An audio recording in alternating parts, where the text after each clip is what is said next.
السلام عليكم ورحمة الله وبركاته. ازيكم عاملين ايه؟ لو مهتم جديد ومفيد في عالم التطبيقات اشترك في القناة وفعل زر الجرس عشان يوصلك كل ما هو جديد ومفيد في عالم التطبيقات. في القناة عندي اقدر افك التطبيقات الحديثة اللي بتسهل عليك حياتك اليومية والتطبيقات الفيك وكمان التطبيقات الهاكر. النهارده ان شاء الله مع شرح تطبيق جديد واسمه لينك فانو. التطبيق ده مساحته 31 ميجا، حمله اكتر من مليون شخص.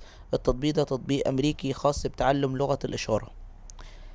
لو انت عندك شخص قريبك او شخص تعرفه او شخص جارك من الصم والبكم اللي هما بيتكلموا بلغة الإشارة، فانت ممكن تكون محتاج ان انت تتعلم علشان تقدر ان انت تتواصل معاه، علشان كمان تقدر ان انت تفهمه، تقدر ان انت تقول له على اي حاجة انت عايزها، تقدر ان انت تديله امل في الحياة، تقدر ان انت تحسسه ان هو مش انسان يعني تحسسه ان هو انسان سوي وانسان ان هو ما عندوش مشكلة.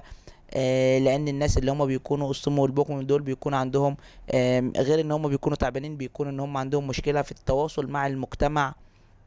حتى اقرب الناس ليهم بيكونوا مش فاهمينهم ولا عارفينهم، واوقات كتيره بيحبطوهم بالنسبه ان هم مبيبقوش فاهمين كلامهم، او لو هم حاولوا يتكلموا معاهم مثلا ما بيفهمهمش فهم بيسيبوهم ويمشوا كانهم مش موجودين. فدي حاجه بتحز في نفسيتهم وبتخليهم ناس يعني دايما ناس حزينه وناس مش صالحين وناس مش بيقدموا شيء كويس للمجتمع. لكن لما تتعلم لغه الاشاره، سواء بقى حد تعرفه، حد قريب منك، حد جارك، حد صديقك، حد اي حاجه، فانت بتقدر ان انت تخليه مبسوط وسعيد وان هو وتحسسه ان هو انسان طبيعي ما عندوش مشكله، انسان يقدر يكون فرد صالح في المجتمع.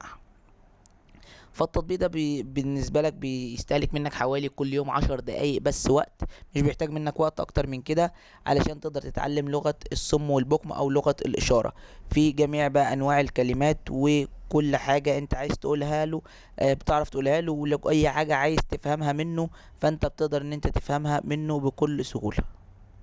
ده الغرض من التطبيق وده فايدة التطبيق. مشكلة التطبيق ان هو بيتضمن اعلانات وبيطلب منك الاشتراك وشراء التطبيق، بالاضافة لان التطبيق بيكون باللغة الانجليزية ومفهوش لغة عربية. بس كده يعتبر بس شرح التطبيق. بالنسبة للمميزات والعيوب، لو عجبك شرح التطبيق تدوس لايك للفيديو، لو عايز شرح تطبيق معين ارسم في الكومنت. لو اكتشفت ميزة او عيب للتطبيق في اي تحديث من التحديثات القادمة اكتبها في تعليقات الفيديو. شكرا، سلام عليكم.